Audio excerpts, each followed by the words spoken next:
Masampanayang adlaw, madawgan nga kurawon. Mayad-ayad gid nga adlaw sa tanan. A pleasant day to all. I am Jesus Katigan Insilada, Principal 2 of Malitbog National High School in Kalinog, Iloilo, and serving as the Division Indigenous Peoples Education Focal Person, Schools Division of Iloilo. I am a proud member of the Panay Bukidnon Indigenous Cultural Community. I am an Igtaman. Igtaman is my Patama or indigenous name, which means someone who has so much to share. I do hope that in this convergence, I could share something with you to inspire you and to help you discover your potentials and capabilities as a teacher and as an educator. My advocacy is on culture-based and inclusive education. Through the years, I have been advocating this program, and in my new station, we are piloting culture-based and inclusive education sa Balay or CBIE sa Balay, which is a program to strengthen and contextualize the implementation of home-based learning, where culture is a determining factor in everything that we do, and that affects our pedagogies and our practices in implementing learning continuity innovations in order to respond to the needs of our learners, especially in this time of the pandemic. To guide me in the implementation of my advocacies on culture-based and inclusive education, I have come up with these paradigms and my pyramid of personal advocacy, so that in whatever that I do, I would always go back to my core, which is culture-based teaching, culture dissemination, and writing and research. These are the important and the major pillars in my advocacy, in my passion project called Culture Based and Inclusive Education.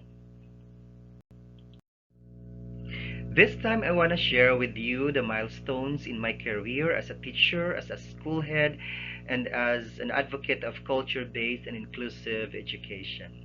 I finished my Bachelor of Science in Industrial Education, major in Industrial Arts in 2000, and right after graduation, I was invited to serve as a volunteer teacher in a secondary school in our Barangay Alibunan, Kalinog, Iloilo.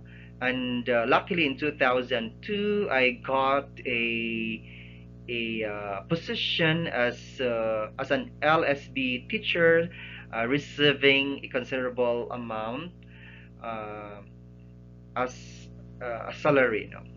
I consider my first 2 years as my transition years, developing my awareness as an indigenous teacher serving uh, a school with 100% indigenous learners.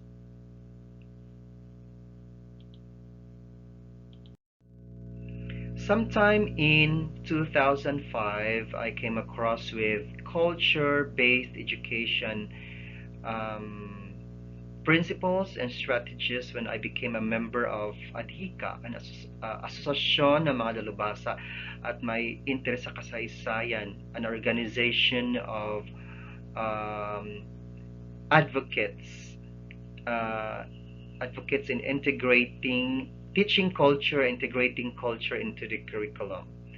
In 2013, I became a national champion in a competition led by the National Commission on Culture and the Arts and the Department of Education. I became more confident with my advocacy on culture-based and inclusive education.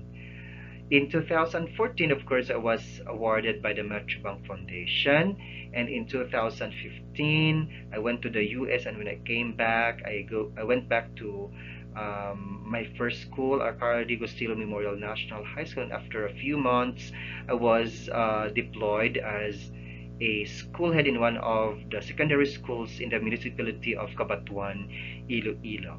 And it was in 2017 when I was nominated and was selected as one of the 11 outstanding teachers in Southeast Asia by the Princess Mashakri Award Foundation um, in Bangkok, Thailand.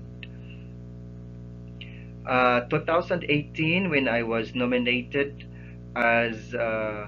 I was nominated and was selected as one of the top 10 finalists for the $100 million Global Teacher Prize of the Varkey Foundation, a London-based foundation that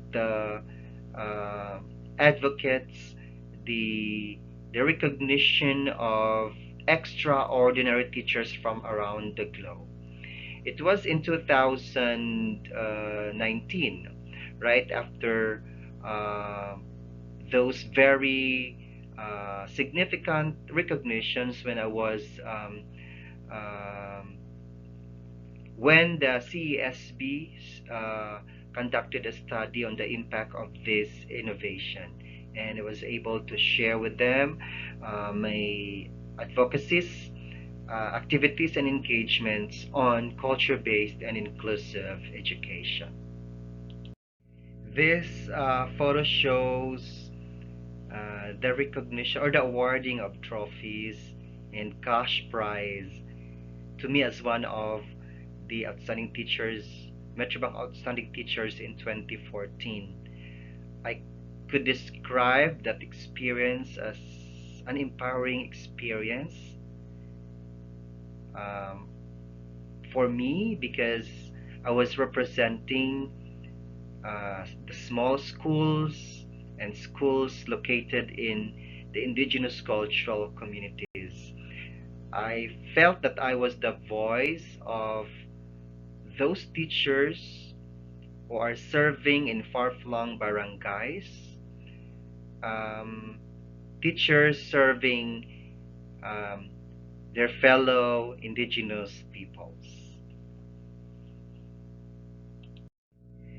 These are my fellow awardees in 2014, 4 coming from the elementary, 4 of us coming from the secondary, and 2 from the tertiary level.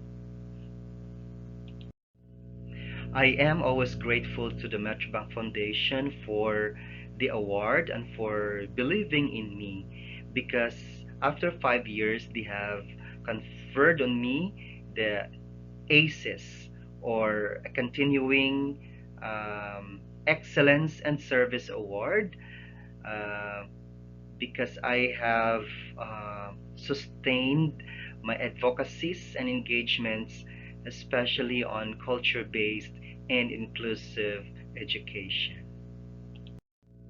I want to share with you this very significant captured moment when I received this token from the Princess of Thailand, Princess Machakri, when I was chosen as one of the 11 outstanding teachers in Southeast Asia.